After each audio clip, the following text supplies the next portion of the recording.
The best shooters in the NBA battle it out in the three-point contest. It's time to find out which player has what it takes to beat the clock and his opponents. There's a lot of tremendous three-point talent in the NBA, and no better place to see that skill showcased than right here, right now. And I might be a bit biased, but the three-point contest is something I definitely look forward to all year long. And so we'll see Stephen Curry. 5 racks, 25 balls, 60 seconds. There are 9 money balls in total, each worth 2 points. The last ball on each rack, and also an entire rack of money balls, which comes last. And that's why you can't waste any time. It's critical to get that last rack with enough time to shoot in rhythm. It's all about establishing the rhythm early on and then keeping it going throughout the round. Yeah, and I think you hit it on the head. Rhythm is so important. You can get into a good tempo and a good cadence, and that oftentimes can carry. 11 on the board.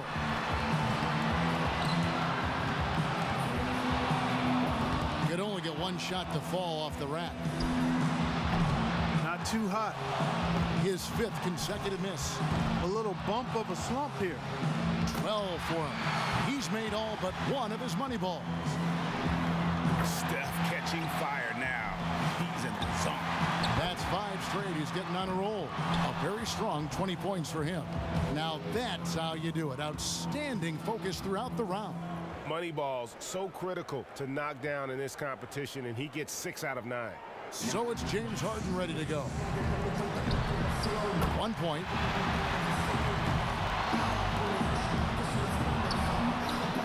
Two points.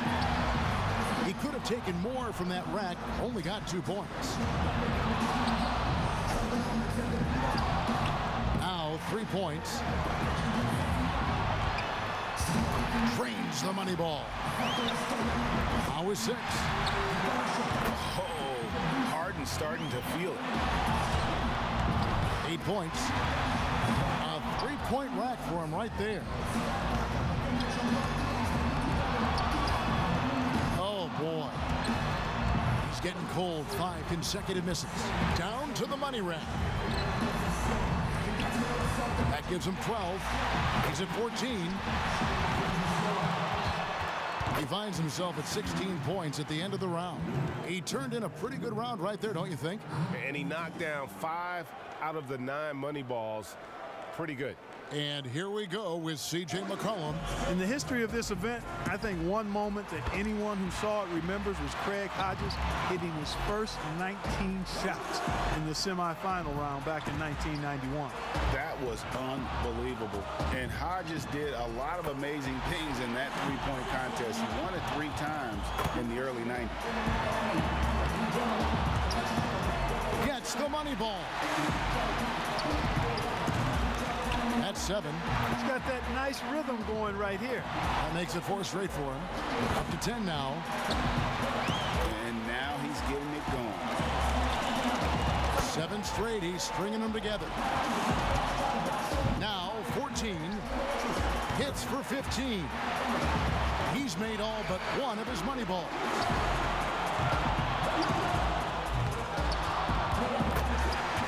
He's at 19, and with that shot, he moves into sole possession of first place. He's on top. He's all the way up there at 23 points. What an unbelievable round. Right away, you could tell it was going to be special. That's one of the all-time great performances right there. It's right up there, definitely up there. The crowd is also loving it. So it'll be Brad Beal here. If he can crack 16, he'll stay in contention. The door's open. A good round would do it. Now with 4. 5 points now.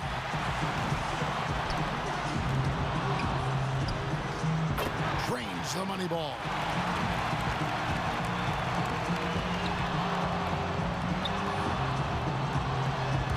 He needs 8 points more to stay in contention.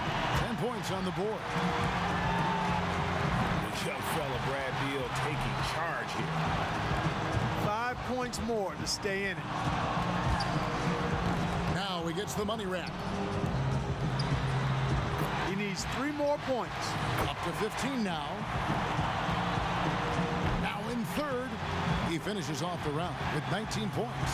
Boy, he looked great out there, didn't he? That's a well-earned and well-deserved score. He found his rhythm, and he kept his rhythm. And given the look on his face throughout that round, guys, I'd say he's taking this contest very seriously. So it'll be Kyrie Irving here. Guys, most of the time when a player is shooting threes by himself, he's doing it in an empty gym. This is a little different. Actually, it's a lot different.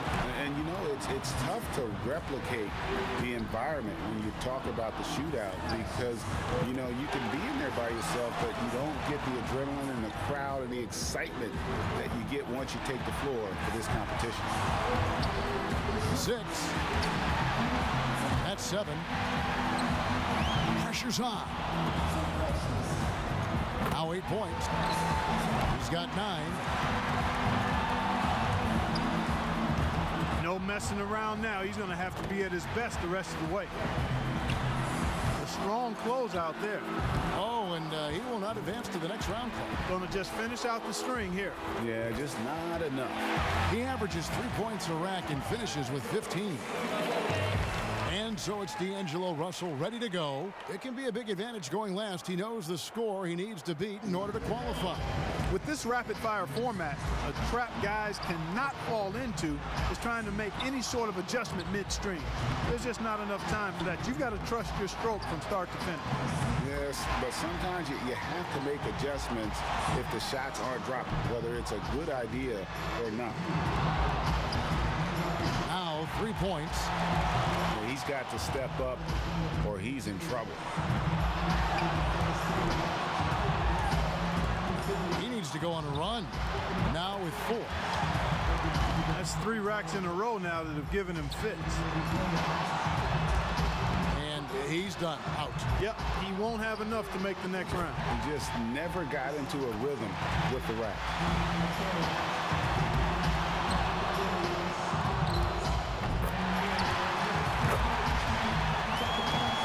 An 11-point round for him there. That's far below what he's capable of doing when he's on his game. And anytime it looked like he was starting to get into a good rhythm, he would just as quickly fall out of it.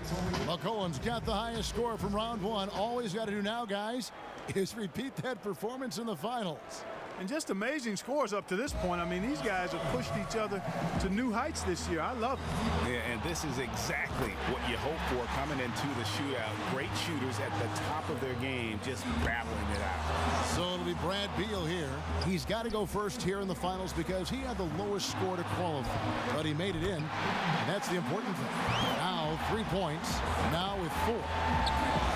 5 big points on that rack alone. That's his 5th consecutive make. 8 points. Can't get the money ball.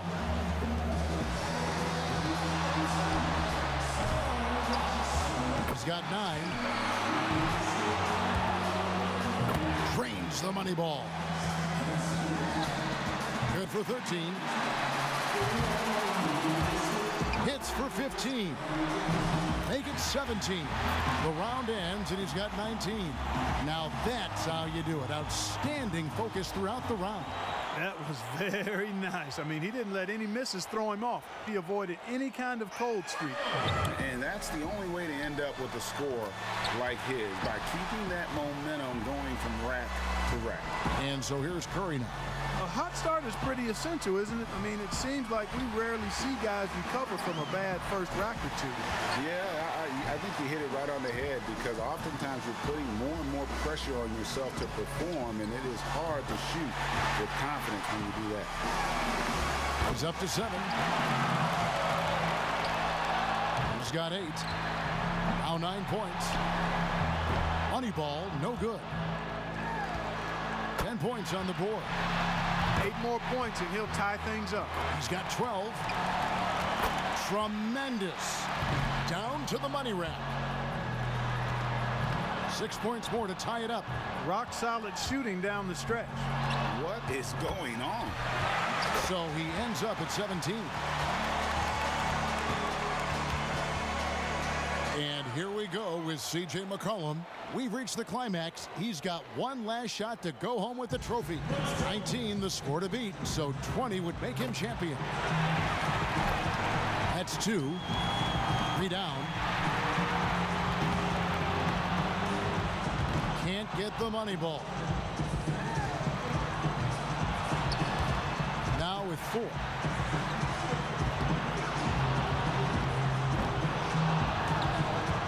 And he's off to a decent start. 7 points.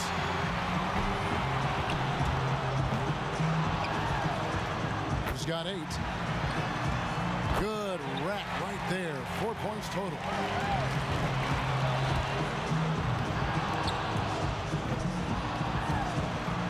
Bad news right there. Off the mark with 5 in a row now. 8 more points to secure the win. Too much ground to make up here, Clark. He's done. And that's just the way it goes sometimes. Out of here. Yeah, you do your best. Sometimes, though, the competition can just be a little tough. 16 points is his score for the round. And that wraps up this year's thrilling three-point contest. It was an absolute clinic in three-point shooting from this year's champion, Bradley Beal. It was a great event. There's always so much excitement packed into the three-point contest. Yeah, no question about that, Clark. Those were some real theatrics on display here today. And from all of us here at 2K Sports, we're thrilled to have brought you this year's three-point contest. This is Kevin Harlan along with Greg Anthony and Clark Kellogg saying so long, everyone.